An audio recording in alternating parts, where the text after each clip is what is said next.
কিয়ামতের দিনে হিসাব নিকাশের পরে জান্নাতীরা যখন জান্নাতে পৌঁছে যাবে, জাহান্নামীরা যখন জাহান্নামে পৌঁছে যাবে, আল্লাহ তাআলা ফেরেশতাদেরকে বারবার ডাক দিয়া বলবেন, জাহান্নামের সরদার মালিক, 100 বছর হয়ে যাচ্ছে জাহান্নামের দরওয়াজা বন্ধ করে দিয়েছি, তুমি খুঁজে দেখো না জাহান্নামের ভিতরে আমার কোন বান্দা আছেনি, যার ভিতরে ঈমান ছিল, যার ভিতরে ঈমান ছিল এমন কোন বান্দা আছে কিনা একটু দেখো। ফেরেশতা খুঁজতে থাকবে, জাহান্নামে কোথাও খুঁজে পাবেন আল্লাহ নাই, কাউকে খুঁজে পাচ্ছি না। আল্লাহ তাআলা বলবেন, আবার দেখো। ফেরেশতা খুঁজতে খুঁজতে জাহান্নামের একেবারে নিচে গিয়ে, একেবারে নিচে, যার নিচে আর কিছু না এমন জায়গায় গিয়ে দেখবেন দুটা পাথরের চিপায় একটা রূহ পড়ে চিৎকার করে শুধু বলছে, ইয়া হান্নান, ইয়া হান্নান, ইয়া মান্নান, ইয়া হান্নান, ইয়া মান্নান। দুটা পাথরের চিপায় পড়ে চিৎকার করে ডাক দিচ্ছে জাহান্নামের নিচে।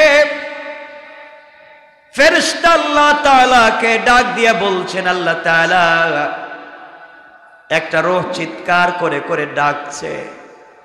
আল্লাহ বলবেন, এর অন্তরের ভিতরে সরিষার দানা পরিমাণ ঈমান ছিল, গুনাহ করেছে, নাফরমানি করেছে, আমার হক নষ্ট করেছে, আমি ক্ষমা করে দিয়েছি, তোমরা আমার বান্দাকে উঠাও, আমার বান্দাটাকে জাহান্নামের অতল গহ্বর থেকে উঠাইয়া জীবন নদীতে গোসল করাইয়া, পাক সাফ করাইয়া, হায়াতের সাগরে গোসল করাইয়া আমার বান্দাকে তোমরা জান্নাতের দিকে নিয়ে যাও। ওই সময় আল্লাহর বান্দা ডাক দিয়া বলবে, আল্লাহ তাআলা, আমি আপনার জান্নাত চাই না, আপনি আমাকে জান্নাত দিবেন বলেছেন, আমি জান্নাত চাই না, আমাকে জাহান্নাম থেকে উঠাইয়া জাহান্নামের গর্তের পারে আমাকে রেখে দেন, জাহান্নামের গেট পর্যন্ত বসাইয়া দেন, আমাকে আর কিছু করা লাগবে না। আল্লাহ রাব্বুল ইজ্জতুল জালাল জানতে চাইলেন, গোলাম, দীর্ঘ বৎসর থেকে আমার কাছে শুধু চিল্লাচ্ছ আর ডাকতেছো, কোনো জিনিস জীবনে আর চাইবা না, তোমাকে জাহান্নাম থেকে উঠাইয়া দিলে আর কোনো জিনিস চাইবা না, ও বান্দা, তোমাকে কি জাহান্নামের উপরে উঠাইয়া দিলে চলবে? বান্দা জাহান্নামের উপরে উঠে গিয়েছে, ফেরেশতারা তাকে রেখে দিয়েছেন দীর্ঘদিন, এভাবেই চলে যাচ্ছে, আবার চিৎকার করে কান্না করবে আর বলবে, আল্লাহ তাআলা, অমুনিব, আপনি দয়া করে জাহান্নামের নিচ থেকে আমাকে উঠালেন, জাহান্নামের গেট পর্যন্ত বসায় রেখে দিয়েছেন। আল্লাহ তাআলা ওখান থেকে জান্নাতের গেট দেখা যায়, জান্নাতের ভিতরে তোমার বান্দারা ঘুরে আমি দেখতে পাই। আল্লাহ, তোমার কাছে জীবনে আর কিছুই চাইব না, তুমি কি আমাকে একটু জান্নাতের গেটের কাছাকাছি নিয়ে দেবা, আমাকে তুমি জান্নাতের কাছ পর্যন্ত পৌঁছাইয়া দাও, আমি ওখানে বসে বসে বসে বসে বাকি সময়টুকুন কাটাইয়া দিতে চাই। আল্লাহ তাআলা বলবেন, বান্দারে, এটাই কিন্তু তোমার চাওয়া শেষ, আর চাইতে পারবা না, তোমার অন্তরের ভিতরে সরিষার দানা পরিমাণ নেক আমল ছিল, রব তোমাকে জাহান্নাম থেকে উঠে দিয়েছি, এরপরে তুমি চাইলা জান্নাতের কাছাকাছি গেট পর্যন্ত পৌঁছে দিলাম, যাও। ওখানে থেকে পৌঁছে দেওয়া হলো, জান্নাতের গেট যখন খুলে দেওয়া হয়, জান্নাতের নিয়ামতের সুবাসগুলো তার বডিতে লাগে, আল্লাহু আকবার বলেন। তার বডিতে জান্নাতের সুবাস লাগতে থাকে, জান্নাতের নিয়ামতগুলো লেগে যায়, জান্নাতের ভিতরে তাকায়া দেখে তার কত বন্ধু দুনিয়ার জমিনে ঠিক মতো সালাত পড়েছে, সে ঠাট্টা বিদ্রুপ করেছে, সে তার পাশের দোকানি নামাজ পড়ার কারণে আজকে জান্নাতি, তার ঘরের পাশের লোকটা গরিব ছিল, 3 বেলা খেতে পারত না, আজকে জান্নাতি। আর তিনি দুনিয়ার জমিনে কোটি টাকার দালানে ঘুমাইছেন, আজকে জাহান্নামী। তাকাইয়া দেখতেছে কত গরিব মানুষ জান্নাতে ঘুরে, তার সহপাঠী কত বিজনেসম্যান জান্নাতে ঘুরে, সে জাহান্নাম থেকে উঠে আসছে, জান্নাতের গেটে বসে বসে কান্দে। আল্লাহ রাব্বুল ইজ্জত ওয়াল জালাল ডাক দিয়া বলছেন, বান্দা এবার কান্না করো, ব্যাপার কি? গোলাম ডাক দিয়া বলছে, আল্লাহ তাআলা আমি কান্না করি শুধু আপনার জন্যে, আমার জন্যে কান্না করো কেন? আয় আল্লাহ তাআলা এই জন্যে কান্না করি, আমি তো গুনাহগার, আপনার নাম তো আজিজুল গফফার। আয় আল্লাহ তাআলা আপনি আমাকে জাহান্নাম থেকে উঠিয়ে দিয়েছেন, জান্নাতের গেট পর্যন্ত পৌঁছে দিয়েছেন। আয় আল্লাহ তাআলা এত কিছু আপনি আমাকে করে দিয়েছেন, আমি জীবনে আর কোনো জিনিস চাইব না। আল্লাহ রাব্বুল ইজ্জত ওয়াল জালাল বলছেন, তুমি তো বারবার বলছো চাইবা না, আবার চাও।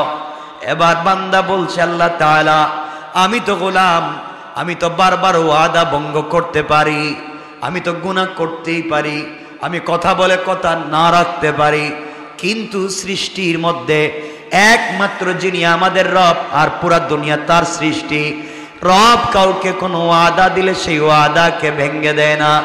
আল্লাহ জান্নাত কত সুন্দর দেখা যায়, তোমার কাছে আমি জান্নাত চাই না, জান্নাতে বসবাস করার কথাও বলি না, আমাকে একটা বার জান্নাতের ভিতরে দেখবার সুযোগ দাও, আমি জান্নাতের ভিতরে যাব, জান্নাত দেখে কথা দিলাম, ওয়াদা দিলাম বের হয়ে আসবো, যদি বের না হতে চাই আপনি ঘাট ধরে আমাকে বের করে দিবেন, আমাকে একটা বার ভিতরে ঢুকবার সুযোগ দেন। আল্লাহ বললেন, বান্দারে এবারে কথা শেষ কর। আল্লাহ আমিও তোমার কসম খায় বললাম এবারে কথা শেষ। সুবহানাল্লাহ বলবেন।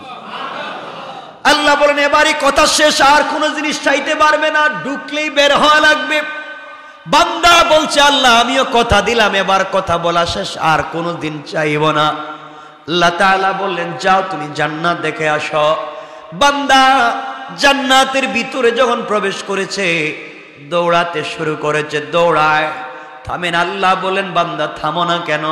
তোমাকে না বলছিলাম তুমি টাইম শেষ হয়ে গেলে বের হয়ে যাবা? ও বান্দা, বের না হয়ে তুমি জান্নাতের ভিতরে দৌড়াও কেন?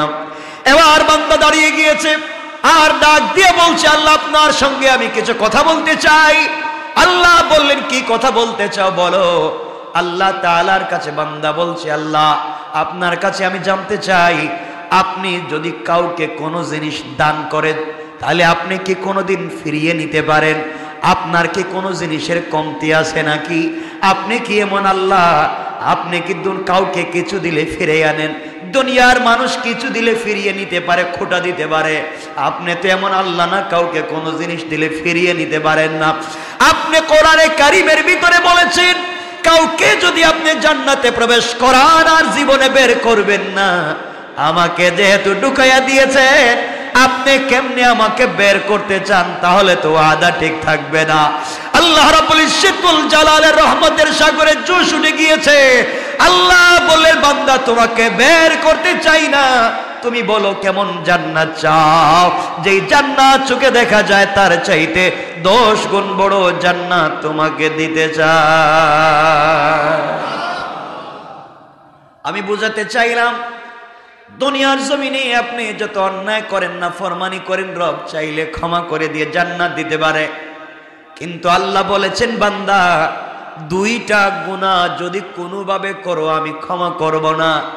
2 গুনাহ করলে আল্লাহ তাআলা বলেছেন ক্ষমা করবেন না, বাকি সব তিনি ক্ষমা করে দিতে পারেন। 1 নাম্বার গুনাহ হলো বান্দার হক। বান্দার হক যদি আপনি নষ্ট করেন, বান্দাকে যদি আপনি কোনোভাবে কষ্ট দেন, লেনদেন করেন, টাকা পয়সা মেরে খান, জায়গা জমিতে ভুলভাল দলিল করেন, কারো জায়গা ইচ্ছা মতো দখল করেন, মানুষকে কষ্ট দেন, মানুষের রাস্তা বন্ধ করেন, সারাদিন চিন্তায় থাকেন কেমনে মানুষকে কষ্ট দিবেন, সারাদিন পরামর্শ করেন কেমনে অমুককে তমুককে কষ্ট দেওয়া যায়। দুনিয়ার জমিনে কোনোভাবে যদি আপনার কাছ থেকে সরিষার দানা পরিমাণ কোন বনি আদম কষ্ট পায়, আল্লাহ তাআলা বলছেন আমি ক্ষমা করব না। এই বিচার আমার কাছে নাই। সে বদলা যদি নিতে চায়, সে ক্ষমা না করা পর্যন্ত আমি তোমাকে ক্ষমা করব না। ও বান্দা, তুমি যদি 1000 কোটি টাকা দান করো, শত শত মসজিদ বানাইয়া দেও, 1000 বার আমার ঘর তওয়াফ করতে যাও, আর সরিষার দানে পরিমাণ বান্দার হক থাকে, আমি কিন্তু ক্ষমা করতে পারবো না। সুতরাং দুনিয়ার জমিন থেকে জান্নাত পর্যন্ত যেতে হলে 1 নম্বরে বান্দার হক থেকে নিজেকে বাঁচিয়ে রাখতে হবে। কথা বলেন না কেন? বান্দার হক নষ্ট করা যাবে না, বান্দাকে কোনোভাবে কষ্ট দেওয়া যাবে না, মানুষকে কোনোভাবে কষ্ট দেওয়া যাবে না। টাকা খায়া গ্রামের বিচার করা যাবে না, জায়গা জমি দখল করা যাবে না, ভাই বোনকে ঠকানো যাবে না, মা বাপকে ঠকানো যাবে না, স্ত্রী সন্তানকে ঠকানো যাবে না, আত্মীয় স্বজনকে ঠকানো যাবে না। যার যে হক আছে হক আপনি পৌঁছে দিবেন। কারো উপকার করতে না পারেন, ক্ষতি করতে যাবেন না। কারণ বান্দা, আল্লাহ তাআলা বলে দিয়েছেন, বান্দার যখন হক নষ্ট করা হয়, যে হক নষ্ট করে তার নাম জালেম, যার হক নষ্ট হয় তার নাম মাজলুম। আর আল্লাহ রাব্বুল ইজ্জত ওয়াল জালাল বলে দিয়েছেন, কিয়ামতের দিন কোন জালেমের দিকে আমি তাকাবো না, কোন জালেমের কথাও শুনবো না, আর মাজলুম যে হবে তার হিসাব নিব না, বিনা হিসাবে জান্নাত দিতে চাই। সুবহানাল্লাহ, জোরে বলেন। এই জন্য দুনিয়ার জমিনে চলার পথে আমরা যদি ঠকে যাই, কেউ যদি আমাদেরকে কষ্ট দিয়ে থাকে, আমাদের হক নষ্ট করে থাকে, আমাদের জায়গা জমি দখল করে থাকে, আমাদের টাকা পয়সা মেরে খেয়ে থাকে, আমাদেরকে কষ্ট দিয়ে থাকে, সুযোগ থাকলে ক্ষমা করে দিবেন। হয়তো আল্লাহ আপনাকে বড় করে দিবেন, কিয়ামতের দিন হয়তো আপনি তাকে ক্ষমা করবেন না। আপনাকে যদি কেউ কষ্ট দেয় আর আপনি যদি মাজলুম হয়ে যান, গভীর রাত্রে হাত উঠে চোখ থেকে পানি ছেড়ে দেন। আল্লাহ রাব্বুল ইজ্জত ওয়াল জালাল বলেছেন, কোন জিনিস দিয়া আমার তখত তৌসকে, আমার আরশে আজিমকে কাঁপানো যায় না, কিন্তু মাজলুমের চোখ থেকে 1 ফোঁটা পানি পড়ে গেলে আমার পুরা আরশ যেন কেঁপে যায়। এই জন্য 1 নম্বর, কোনোভাবে কোনো কৌশলে কোনোভাবে বান্দার হক নষ্ট করা যাবে না। যার যত হক আছে, যার যত প্রাপ্য আছে তাকে পৌঁছে দেওয়া লাগবে ইনশাআল্লাহ। সবাই বললেন না? যার যে প্রাপ্য আছে পৌঁছে দিবেন, হক নষ্ট করবেন না। আপনি বড় মানুষ, আপনি এলাকার বড় মানুষ, আপনি বাড়ির বড় ভাই, আপনি জায়গা জমি নিজের নামে নামজারি করালেন, প্রিন্ট করালেন, দলিল করলেন, বুয়া বানালেন, আপনি জায়গা জমি দখল করলেন, সব বাড়িতে থাকবে, সব দুনিয়ায় থাকবে, আপনাকে কিয়ামতের দিন হিসাব দেওয়া লাগবে। এই জন্যে এগুলা সব ভুলে যান, মানুষকে কষ্ট দেওয়া যাবে না। আজকাল গ্রামগঞ্জে দেখবেন মানুষকে, বা ঢাকা শহরেও দেখবেন মানুষকে যারা কষ্ট দেয়, মানুষের হক যারা মেরে খায়, ইন্তেকালের সময় কিন্তু তাদের বহুত কষ্ট হয়। কথা বলো, এটা বহুত কষ্ট। মানুষের হক নষ্ট করলে মরার সময় কষ্ট হবে। তাহলে 1 নাম্বার, বান্দার হক নষ্ট করা যাবে, বলেন না যাবে। 2 নাম্বার, আল্লাহ রাব্বুল ইজ্জত ওয়াল জালাল বলেছেন, ইন্নাহু মাইয়ুশরিক বিল্লাহ ফাকাদ হারামাল্লাহু আলাইহিল জান্নাহ ওয়া মাওয়াহুন নার। আল্লাহ রাব্বুল ইজ্জত ওয়াল জালাল বলে দিয়েছেন, যারা আমি আল্লাহর সঙ্গে শরীক করলো, হারামাল্লাহু আলাইহিল জান্নাহ, তার জন্য জান্নাত একেবারে হারাম। ওয়া মাওয়াহুন নার, তার অরিজিনাল ঠিকানা জাহান্নাম। ওয়া মা লিয-যালিমিনা মিন আনসার, কিয়ামতের দিনে কেউ তাকে সাহায্য করতে পারবে না। তাহলে বোঝা গেল, শিরিক করলে অরিজিনাল ঠিকানা জাহান্নাম, পাবলিকের হক মেরে খাইলে অরিজিনাল ঠিকানা, বলেন কেউ মাফ দিবে? কেউ মাফ করাবে? আল্লাহ মাফ দিবেন? শিরিক মাফ হবে না। মানুষের হক মাফ হবে, মাফ করাতে চাইলে দুনিয়ায় মৃত্যুর আগে যার হক নষ্ট করছেন তার হক তাকে পৌঁছে দেন। আপনারা মনে করছেন আস্তাগফিরুল্লাহ আস্তাগফিরুল্লাহ আস্তাগফিরুল্লাহ, এটার নাম মনে হয় তওবা। এটা তো ভুয়া জিনিস। পাবলিক রে মাইরা খাইয়া সারাদিন আস্তাগফিরুল্লাহ বলে কোনো সওয়াব নাই। পাবলিক রে ঠকাইয়া রাত দিন আস্তাগফিরুল্লাহ বলার মধ্যে কোনো সওয়াব, বলেন কোনো সওয়াব? তওবা হচ্ছে যার যে হক তার কাছে হক পৌঁছে দেওয়া, এটার নাম তওবা। কথা বুঝতে পেরেছেন?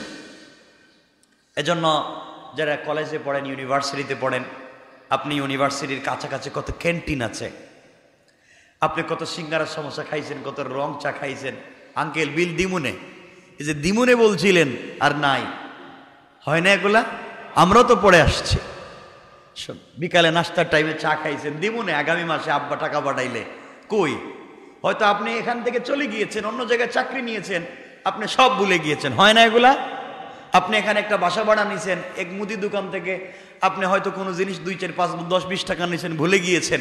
এই যে হক, মাফ হওয়ার কোনো সম্ভাবনা নাই, কোনো সম্ভাবনা নাই। ওটা আল্লাহর খাতায় লেখা আছে, কিয়ামতের দিন বাইর করে দিবেন।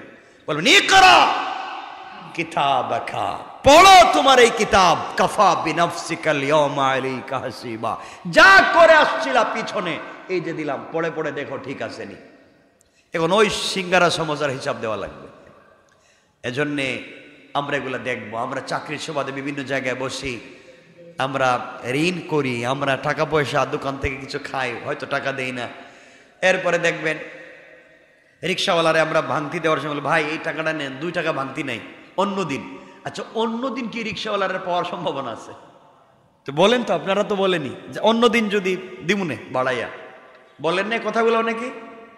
অন্য দিন দিবেন বাড়াইয়া, তো অন্য দিন পাইলে নেড়ে দিবে। এটা করবেন না। পাবলিকের হক বড় সেন্সিটিভ ব্যাপার। কোনো তাহাজ্জুদে কাজ হবে না, কোনো সাজদায় কাজ হবে না, কোনোভাবেই কাজ হবে না। এগুলো মাফ নিতে হয়। এজন্যে আল্লাহর ওয়াস্তে আমরা কোনোভাবেই বান্দার হক নষ্ট করব। সবাই বলেন না, নষ্ট করব, শিরিক করব। এই 2টা জিনিস মাথায় রাখবেন।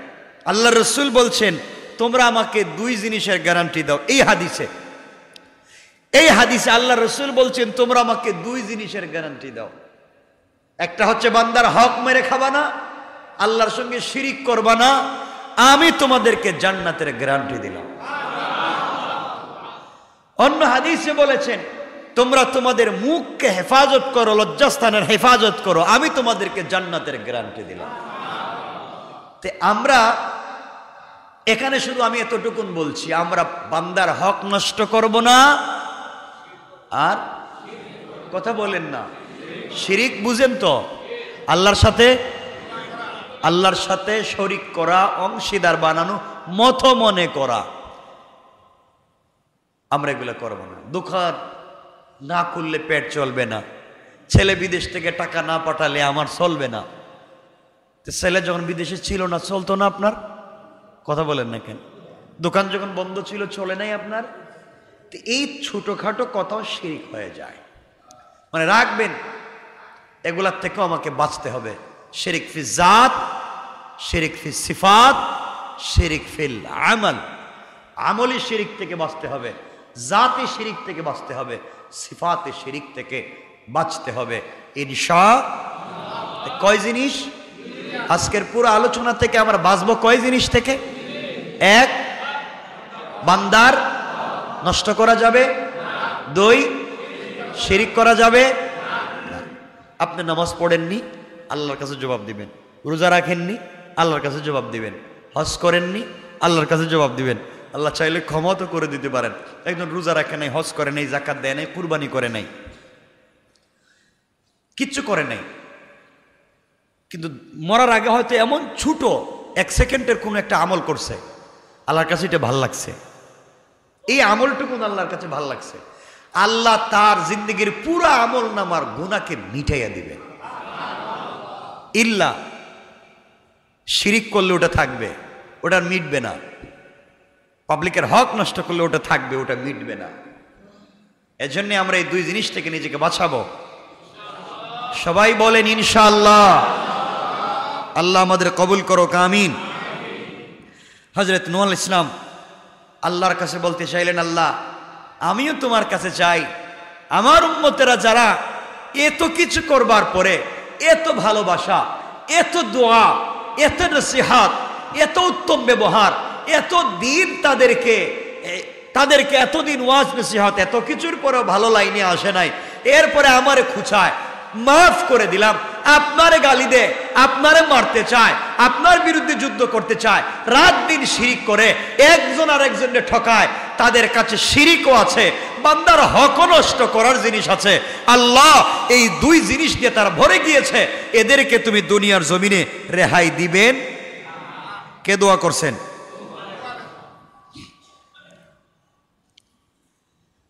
আল্লাহ বলছেন কি হয়েছে? আমার সাথে শিরিক করছে, বান্দার হক নষ্ট করছে, এদেরকে আমি মেরে ফেলে দিব, তুমি এই কথা বলছো কেন? এদেরকে বাঁচায় রাখলে সমস্যা কি? কে বলছেন? নূহ আলাইহিস সালাম কে বলছেন? আল্লাহর পয়গম্বর নূহ আলাইহিস সালাম জবাব দিতে লাগলেন, ইন্নাকা ইন তাদারহুম ইউদিল্লু ইবাদাকা ওয়ালা ইয়ালিদু ইল্লা ফাজিরান কাফফারা। আয় আল্লাহ তাআলা, আপনি আমি নূহকে ভালো করেই চিনেন, আমি রাগ বশত কষ্ট পেয়ে কথা বলছি না, রাগ করে বলছি না তাদেরকে ধ্বংস করে দেন।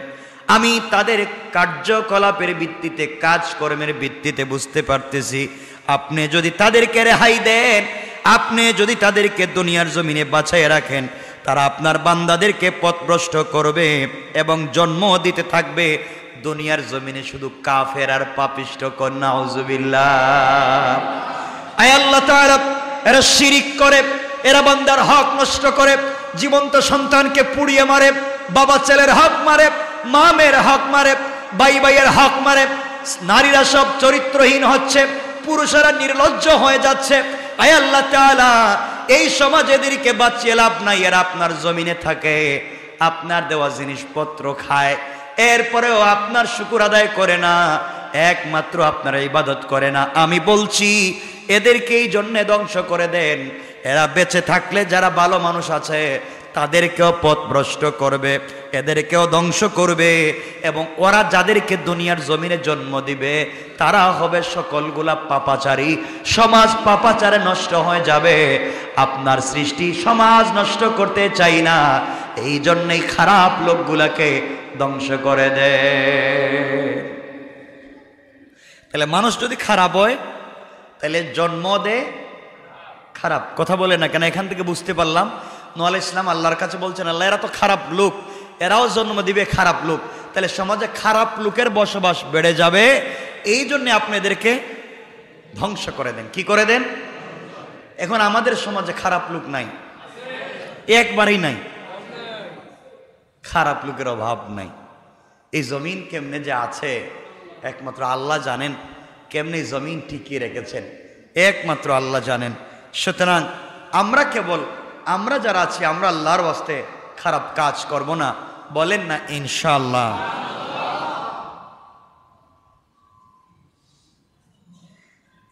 এরপরে হযরত নূহ আলাইহিস সালাম বলছেন, আল্লাহ আমি যে বললাম সবগুলারে ধ্বংস করে দেন, তাই বলে যদি একবারে ভালো মানুষের ধ্বংস করতে শুরু করেন, আমি যে বলছি সবগুলারে মাইরে ফেলান, এখন যদি এর ভিতর দিয়ে ভালো মানুষও বিপদে পড়ে যায় তাইলে তো ঝামেলা। হযরত নূহ আলাইহিস সালাম আবার আল্লাহর কাছে দোয়া করলেন, আল্লাহর কাছে দোয়া করে বলছেন, আল্লাহ তাআলা রব্বি গফিরলি ওয়া লিওয়ালিদাইয়া ওয়া লিমান দাখালা বাইতিয়া মুমিনান ওয়া লিল মুমিনিনা ওয়াল মুমিনাতি ওয়া লা তাজিদিজ জালিমিনা ইল্লা তাবারা। হযরত নূহ আলাইহিস সালাম বলতে লাগলেন, হে আমার পালনকর্তা, আপনি আমাকে, আমার পিতামাতাকে, যারা মুমিন হয়ে আমার গৃহে প্রবেশ করবে তাদেরকে, এবং মুমিন পুরুষ এবং মুমিন নারীদেরকে ক্ষমা করুন, এবং জালেমদেরকেই শুধুমাত্র কেবলমাত্র জালেমদেরকে ধ্বংস করুন। আগে দোয়া করেছেন সবগুলারে ধ্বংস করে দেন। আল্লাহ তাআলা এখন চিন্তা করলেন নূহ আলাইহিস সালাম আমার কথা যদি আল্লাহ সবাইরে ধ্বংস করে দেয়, মুমিন মুমিনাতরেও যদি মেরে ফেলে, আবার তিনি পরিষ্কার করে বুঝাইয়া বুঝাইয়া দোয়া করলেন বাচ্চাদের মতো। বাচ্চা যখন বাবার কাছে কোনো জিনিস চায়, বাবা বলেন বুঝি নাই, এ সুন্দর করে বুঝাইয়া তার নিজের ভাঙ্গা ভাষা দিয়ে বুঝাতে চায়। আল্লাহ রাব্বুল ইজ্জতুল জালালকে এবার নূহ আলাইহিস সালাম বুঝালেন, হে আমার পালনকর্তা রব্বি, হে আমার পালনকর্তা, আমি বলতে চাইলাম আপনি আমাকে, আমার পিতামাতাকে, যারা মুমিন হয়ে আমার গৃহে প্রবেশ করবে তাদেরকে, আমার ছেলে মুমিন হয়ে আমার গৃহে প্রবেশ করতে পারে নাই, তাকে বাঁচাবার কথা আমি বলছি না। যারা মুমিন হয়ে আমার গৃহে আসবে আপনি তাদেরকে বাঁচান।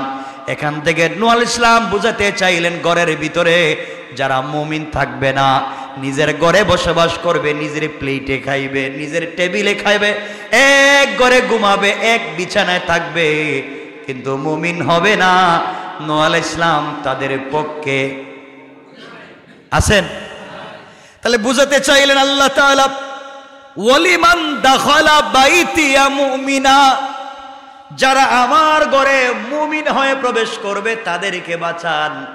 আল্লাহ আপনি আমাকে, আল্লাহ তাআলা আপনি আমাকে, আমার মা বাপকে, যারা মুমিন হয়ে আমার গৃহে প্রবেশ করবে তাদেরকে, এবং মুমিন পুরুষ মুমিন নারীদেরকে আপনি ক্ষমা করে দেন, আর ধ্বংস করেন শুধু ওয়ালা তাজিদিজ জালিমিনা ইল্লা তাবারা। আয় আল্লাহ, ধ্বংস যদি করে দিতে হয় একমাত্র জালেমদেরকে কেবল ধ্বংস করে দেন, বলেন নাউজুবিল্লাহ।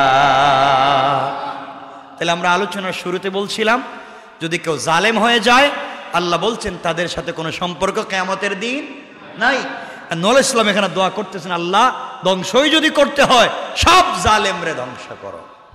আমরাও দোয়া করি, আল্লাহ ধ্বংসই যদি করতে হয় যারা আমাদের গৃহে মুমিন হয়ে ঢুকবে, যারা মুমিন মুমিনাত হয়ে সমাজে বসবাস করবে, আল্লাহ তুমি তাদেরকে বাঁচাইয়া রাখো, জান্নাত তাদেরকে ওয়াজিব করো, আর দুনিয়া যারা জালেম হবে তুমি ধ্বংস করো। ঠিক না? আমিন বলেন সবাই, আমিন বলেন। আমরাও জালেম থেকে বেঁচে থাকতে চাই, আল্লাহ আমাদেরকে হেফাজত করুক, বলেন আমিন। এটা হচ্ছে সূরা নূহের শেষ আয়াতগুলোর অনুবাদ। এরপর থেকে আল্লাহ তাআলা সূরা জিন শুরু করবেন, কুল উহিয়া ইলাইয়া বলে আল্লাহ তাআলা আর একটা সূরা শুরু করতে যাচ্ছেন। এখানে অনেকগুলো লম্বা চৌড়া কথা আছে, আমরা সবগুলা কথায় যেতে পারবো না। সুতরাং আসুন, এখন আপনারা আমাকে বলতে পারেন, আমাদের সময় কমে গিয়েছে, আপনারা আমাকে বলতে পারেন হুজুর ঠিক আছে আমরা মানলাম যে আমরা তো অনেক সময় পাবলিকের হক নষ্ট করে ফেলেছি, আমরা হয়তো কার দোকান থেকে 2-4 টাকা খাইছি, টাকা দিতে পারি নাই, হয়তো 502 টাকা বিল হয়েছে, 500 টাকা দিছি, বলছে আরেকদিন এসে 2 টাকা দিয়ে যাব, হয় না এগুলা? আর যাইও নাই দেইও নাই, গেছি হয়তো মনে নাই, এগুলা কি হয়? এখন আমরা এগুলোর থেকে বাঁচবো কেমনে? সব ভুলে গিয়েছি, যার কাছ থেকে আনছি হয়তো সে মরে গিয়েছে, অথবা আমি এলাকা ছেড়ে দিয়েছি, অথবা তার আত্মীয় স্বজনকে চিনি না। আমি তো এই হক থেকে বাঁচতে চাই, আমি তো এই হক থেকে বাঁচতে চাই। এখন আপনি আমি কি করব বলেন তো? কেমনে বাঁচবো? আল্লাহ রাব্বুল ইজ্জত ওয়াল জালাল বলছেন, বান্দা যদি তার সন্তান থাকে, তার ব্লাড সম্পর্কের কেউ থাকে, তার কাছে ক্ষমা চাও, সে যেন ক্ষমা করে, আর তার গুরুস্থানে গিয়ে ক্ষমা চাও, সে যেন ক্ষমা করে। আর যদি মনে করো ক্ষমা হচ্ছে না, তবে তুমি যেই পরিমাণ টাকা, যেই পরিমাণ সম্পদ একজনের তোমার কাছে আছে, ওই পরিমাণ তুমি সাদাকায়ে জারিয়া করে দাও, আল্লাহর রাস্তায় তুমি দান করে দাও। আল্লাহর রাস্তায় যদি তুমি দান করে দিতে পারো, ওই সম্পত্তি সাদাকা হতে কিয়ামত পর্যন্ত সওয়াব বাড়তে বাড়তে বাড়তে বাড়তে বিশাল উহুদ পাহাড় পরিমাণ হয়ে যাবে। কিয়ামতের দিন ওই বান্দা দেখবে এত সওয়াব, আল্লাহকে বলবে, আল্লাহ এই সওয়াব তো আমি করি নাই, এত সওয়াব কোথায় পেলাম? আল্লাহ বলবেন, অমুক বান্দার কাছে তোমার হক ছিল, সে ভয় পেয়ে হক তোমাকে দিতে পারেনি, মরে গিয়েছিলে বা সরে গিয়েছিলে, ভয় পেয়ে সাদাকা করে দিয়েছিল, আমি তার সাদাকাকে বাড়িয়ে এই পরিমাণ তোমার জন্য করে দিয়েছি, তুমি এটা গ্রহণ করো, আমার বান্দাকে ক্ষমা করো। আল্লাহ যদি কারো ব্যাপারে ওকিল হইয়া কারো কাছে বলেন ক্ষমা করো, কারো ক্ষমতা আছে? ক্ষমা না করে পারে? কথা বলেন পারবে? তাহলে এই জায়গা পর্যন্ত যেতে হলে আমাদেরকে সাদাকায়ে জারিয়া করে যেতে হবে। সাদাকায়ে জারিয়া, সাদাকায়ে জারিয়া তো বুঝেনি, দাওয়াত করে মানুষের খাওয়াইয়া দিলেন নাকি? সাদাকায়ে জারিয়া হলো কিয়ামত পর্যন্ত চালু থাকে। মানুষকে একটা টিউবওয়েলের ব্যবস্থা করে দেন। একটা মাদ্রাসার একবারে নিচের কাজ হচ্ছে, মসজিদের নিচের কাজ হচ্ছে, একবারে নিচের এই যে পিলারের কাজ হচ্ছে, উপরের নিচে ছাদের কাজ হচ্ছে, দিয়ে দেন। এখানে আবার সাদকা দেওয়ার কথা বলতেছি না, মানে দান খয়রাতের কথা বলছে। মসজিদে তো তোর সাদকা দিলে চলবে? মসজিদে কি আল্লাহ সাদকা নিব? আল্লাহ ঠেকছে তো আপনার আমার কাছে যে আল্লাহ সাদকার দরকার? ভালো টাকা আল্লাহকে দিতে হবে।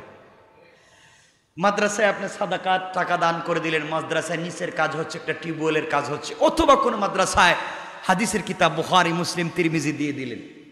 ওই কিতাবগুলো ছাত্ররা কিয়ামত পর্যন্ত পড়বে, কারণ এবছর যারা পড়ছে এরা চলে যাবে, পরের বছর যারা আসবে এরা পড়বে, পরের বছর যারা আসবে এরা পড়বে, এবার কিয়ামত পর্যন্ত পড়তে থাকবে, আর সওয়াব অ্যাকাউন্টে জমা হতে থাকবে, আর এই সওয়াবের মাধ্যমে আপনি আমি বেঁচে যাব ইনশাআল্লাহ। একটা বাচ্চাকে হাফেজ বানাইয়া যান। আপনি আমি নিজের বাচ্চাকে হাফেজ বানাতে পারলাম না, আমরা অন্যের বাচ্চাকে হাফেজ বানাবো নিজের টাকায়, এটা নাম সাদকায়ে জারিয়া। কথা বুঝতে পেরেছেন? অন্যের বাচ্চাকে হাফেজ বানিয়ে যাব। একটা মাদ্রাসায় কাজ করে দিয়ে গেলাম, এতিমখানায় দিয়ে গেলাম, মানে দাতব্য সংস্থাগুলোতে যেখানে দিলে হয় এমন জায়গায় আমরা দান করলাম। বিশেষ করে টিউবওয়েল, পানির ব্যবস্থা করলাম, মানুষের রাস্তাঘাটের ব্যবস্থা করলাম, রাস্তায় ফলের গাছ লাগাই দিলাম। কথা বুঝতে পেরেছেন? এগুলো হচ্ছে সাদকায়ে জারিয়া। একজন গরিব মানুষ, ঘরের থাকবার জায়গা নেই, তার একটা ঘর বানাবার ব্যবস্থা করে দিলেন। একজন মানুষ ক্যান্সারে আক্রান্ত, বড় রোগে আক্রান্ত, হসপিটালে ভর্তি, টাকা পয়সা নেই, তারা একটু সহযোগিতা করলেন। কথা কি বুঝতে পেরেছেন আপনারা? এগুলো আপনারা দিবেন। এগুলা দিলে হবে কি? হজরতে আলী রাদিয়াল্লাহু তাআলা আনহু, আলী রাদিয়াল্লাহু তাআলা আনহু বারবার বলতেন, এই দুনিয়ার জমিনে আমি এক সময় না খেয়ে থাকতাম, এই দুনিয়ার জমিনে একসময় আমি না খেয়ে থাকতাম, আমার খাবার ছিল না। আর হজরতে আলী রাদিয়াল্লাহু তাআলা আনহু বলেন যে এই সমাজে এমন হয়েছে যে আমি এই দুনিয়ার জমিনে প্রত্যেক মাসে 4000 দিনার দিরহাম দান করার মতো তৌফিক আল্লাহ আমাকে এখন দিয়েছেন। কেমনে দিলেন ওগুলো আমরা আগামী সপ্তাহে আলোচনা করব, যদি আল্লাহ আমাদেরকে সুযোগ দেন, তৌফিক দেন। এজন্য আমরা সুযোগ বুঝে আমরা দান খায়রাত করব ইনশাআল্লাহ। বলেন না ইনশাআল্লাহ?